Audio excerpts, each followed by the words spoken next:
Class 11 second semester পরীক্ষার ঠিক আগের মুহূর্তে তোমাদের জন্য নিয়ে চলে এলাম একাদশ শ্রেণীর ইতিহাস বিষয়ে একটি চূড়ান্ত গুরুত্বপূর্ণ নমুনা প্রশ্নপত্র। এই নমুনা প্রশ্নপত্রে থাকা প্রতিটা প্রশ্ন পরীক্ষার জন্য ভীষণ গুরুত্বপূর্ণ, পরীক্ষাতে আসার মতো প্রশ্ন।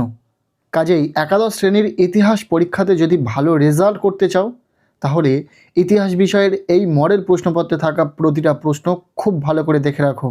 এখান থেকেই বেশিরভাগ প্রশ্ন তোমাদের পরীক্ষাতে কমন থাকবে। আমরা একদম প্রথম থেকে সম্পূর্ণ প্রশ্নপত্রটি দেখে নেব। প্রশ্নপত্রে প্রথমেই রয়েছে বিভাগ ক, একের দাগ। বলা হচ্ছে যে কোনো 4টি প্রশ্নের উত্তর দাও। এখানে 3 মার্কের প্রশ্ন রয়েছে, 4টি প্রশ্নের উত্তর লিখতে হবে, টোটাল 12 নম্বর। 3 মার্কের প্রশ্নের জন্য যে প্রশ্নগুলি এখানে রয়েছে প্রতিটা প্রশ্ন ভীষণ ইম্পর্টেন্ট, দেখে নাও। প্রথম প্রশ্ন, অর্থশাস্ত্রের মূল বিষয়বস্তু কী ছিল? দ্বিতীয় প্রশ্ন, ইক্তা ব্যবস্থা বলতে কী বোঝো? এরপর 3 নম্বর প্রশ্ন, ভক্তিবাদের মূল আদর্শগুলি কী ছিল? এই যে প্রশ্নগুলি দেখছো তোমরা 3 মানের প্রশ্নের জন্য ভীষণ গুরুত্বপূর্ণ। এরপর 4 নম্বর প্রশ্ন, প্রযুক্তি বিপ্লব সম্পর্কে লেখো। এরপর এখান থেকে শেষ প্রশ্ন, জ্যোতিষ থেকে জ্যোতিষবিদ্যার উদ্ভব কিভাবে ঘটে? পরীক্ষাতে ঠিক এই রকমই প্রশ্ন হবে। 5টি প্রশ্ন পরীক্ষাতে থাকবে, তার মধ্যে থেকে তোমাদেরকে 4টি প্রশ্নের উত্তর লিখতে হবে। এরপর রয়েছে বিভাগ খ, 2-এর দাগ। বলা হচ্ছে যে কোনো 4টি প্রশ্নের উত্তর দাও। এখানে মূলত 5 মার্কের বড় প্রশ্ন রয়েছে। আমরা খুব তাড়াতাড়ি ক্লাস 11-এর সেকেন্ড সেমিস্টার অর্থাৎ দ্বিতীয় সেমিস্টারের পরীক্ষার জন্য সমস্ত বিষয়ের সাজেশন পরপর আনতে থাকবো। এখন আপাতত নমুনা প্রশ্নপত্রগুলিতে আমরা দেখো, এখানে যে প্রশ্নগুলো রয়েছে খুব ভালো করে পড়বে। এখানে থাকা প্রতিটা প্রশ্ন ভীষণ ইম্পর্টেন্ট। এখানে 5 মার্কের প্রশ্ন রয়েছে, 4টি প্রশ্নের উত্তর লিখতে হবে, টোটাল 20 নম্বর রয়েছে। দেখে নাও প্রশ্নগুলো। বারনির ফতোয়া ই জাহানদারিতে রাজনীতি সম্পর্কে কী ধারণা ছিল?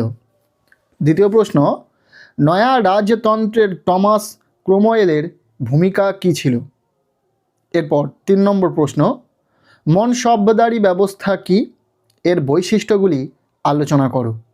এরপর 4 নম্বর প্রশ্ন, সুফি আন্দোলনের ফলাফলগুলি লেখো।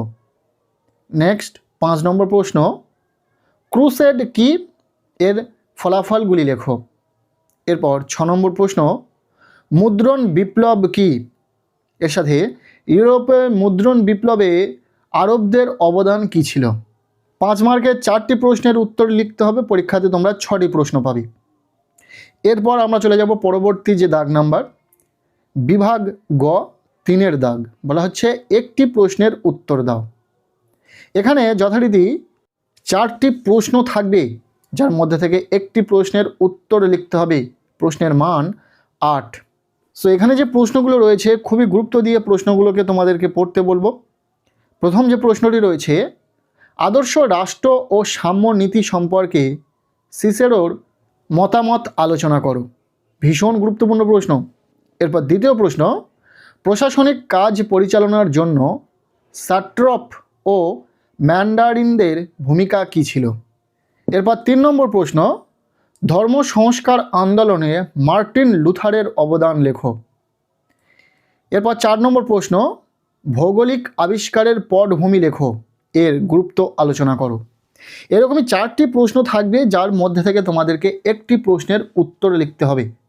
কাজেই তোমরা যদি এই 4টি প্রশ্ন গুরুত্ব দিয়ে পড়ে রাখতে পারো তাহলে আশা করব এখান থেকেই তোমাদের প্রশ্ন কমন এসে যাবে, আর আশা করব তোমরা লিখেও আসতে পারবে পরীক্ষাতে। সো এই ছিল ইতিহাস বিষয়ে একটি চূড়ান্ত গুরুত্বপূর্ণ নমুনা প্রশ্নপত্র।